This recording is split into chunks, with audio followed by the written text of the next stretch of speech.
Bienvenidos a Podcast y de la Montería, un podcast donde hablamos del Señor y su palabra. Hechos capítulo 3 del verso 11 hasta el verso 22 del capítulo 4.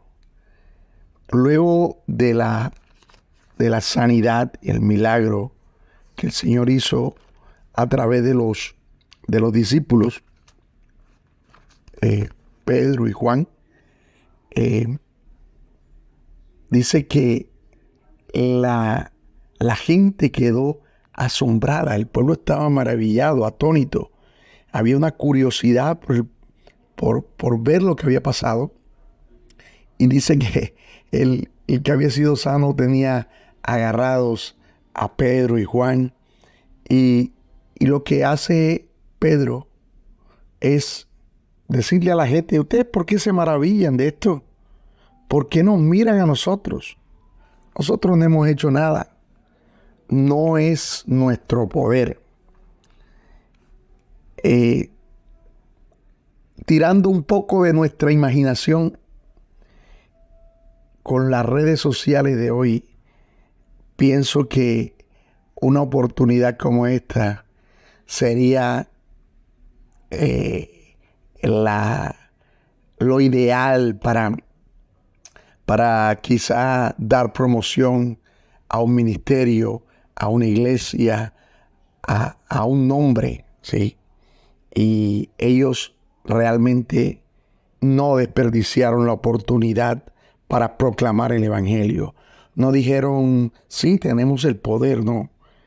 Mientras la gente se maravillaba del milagro, la sanidad ocurrida, ellos no se dan el crédito a sí mismos, sino lo que hacen es mostrar las buenas noticias, hablando de Cristo y su sacrificio. Y habla de que por la fe en su nombre, es decir, en el nombre de Cristo, había dado Dios sanidad a este hombre que había estado enfermo por muchos años. Y él dice: ustedes fueron quienes sacrificaron a Jesucristo, y lo hicieron por ignorancia, al igual que sus gobernantes. Y ellos lo que están diciendo ahí es que sencillamente eso era un cumplimiento de la palabra dada por el Señor, profecías de lo que hoy conocemos como el Antiguo Testamento. Y el mensaje de ellos fue claro y contundente: deben arrepentirse y convertirse. Vuélvanse a Dios.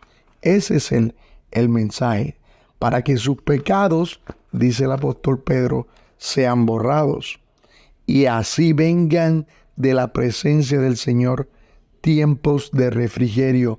Me llama la atención esa palabra utilizada por el apóstol Pedro y traducida por refrigerio, es que venga un revivir, ¿sí?, de parte del Señor.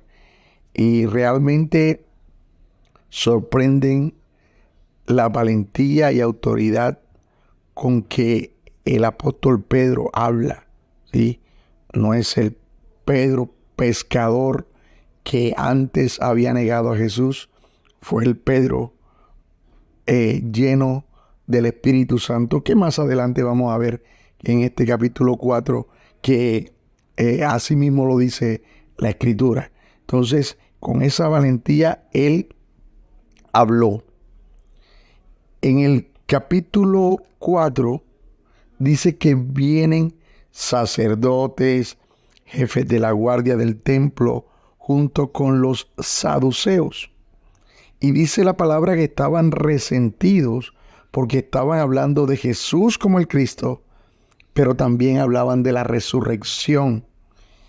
Y este era un tema neurálgico para los saduceos, que ellos no creían que había una resurrección. Entonces por eso se hicieron acompañar de los saduceos, porque tendrían, a su entender, más argumentos para atacar o, no sé, apresar a los apóstoles.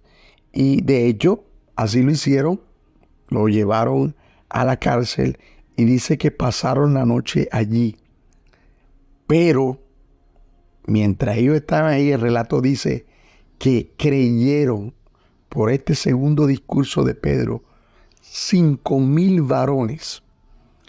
Entonces, llama la atención que en 2 discursos llenos del Espíritu Santo ya habrían 2,000 convertidos y ahora dice 5,000 solamente varones.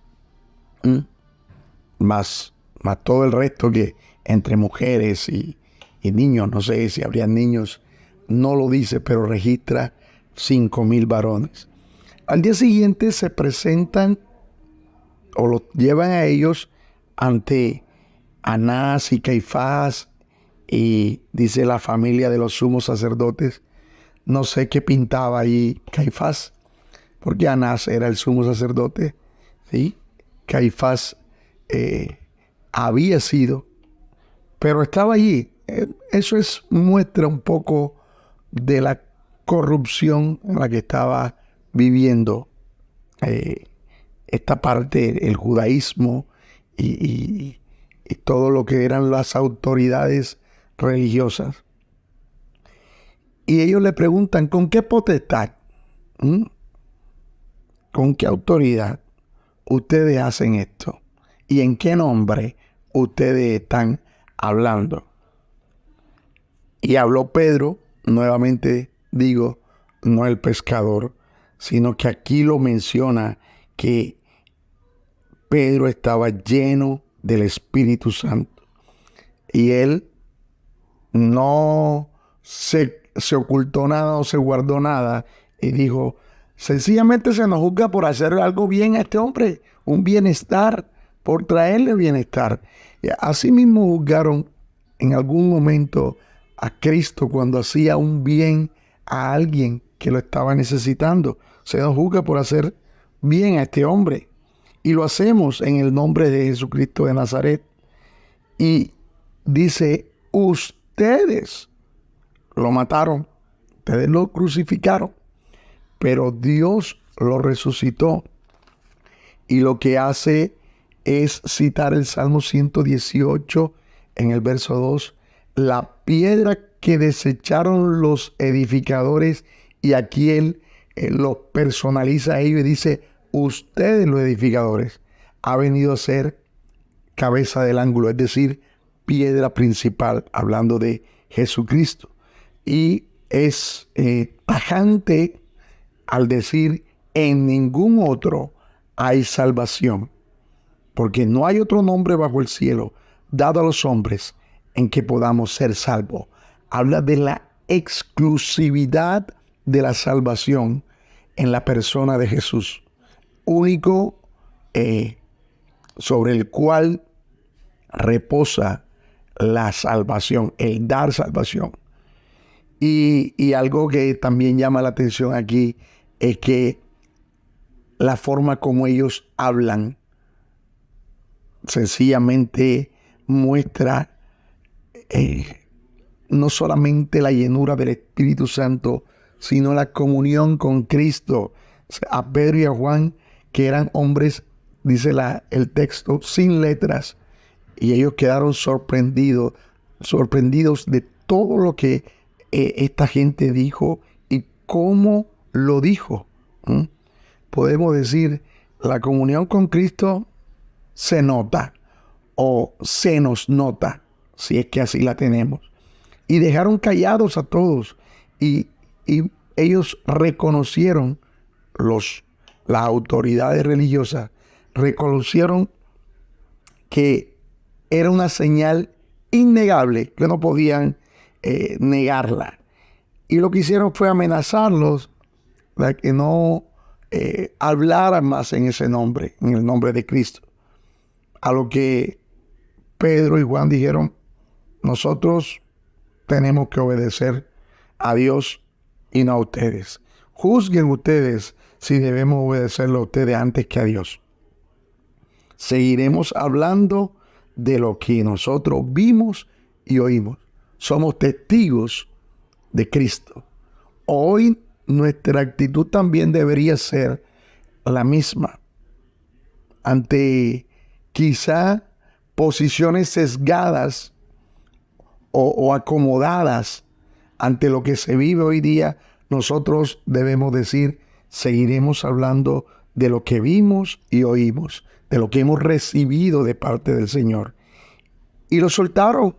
Y el pueblo lo que hizo fue glorificar a Dios por todo lo acontecido.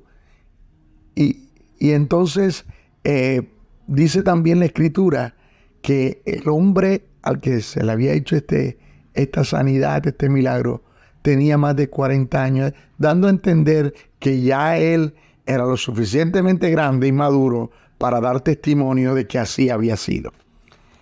Concluimos, amados oyentes, ¿verdad?, cómo el Señor utilizó a Pedro y a Juan llenos del Espíritu Santo para proclamar el Evangelio, dirigirlos hacia Él y no hacia ellos mismos, y tener la valentía frente a los líderes religiosos de la época de hablar llenos de, otra vez lo digo, llenos del Espíritu Santo, hablar y confrontarlos con la verdad de la palabra. En ningún otro hay salvación, sino en Cristo Jesús. Cómo se les notaba la comunión, cómo debe notarse la comunión hoy a nosotros los cristianos, y cómo debemos seguir hablando de lo que hemos visto y oído. Dios te bendiga.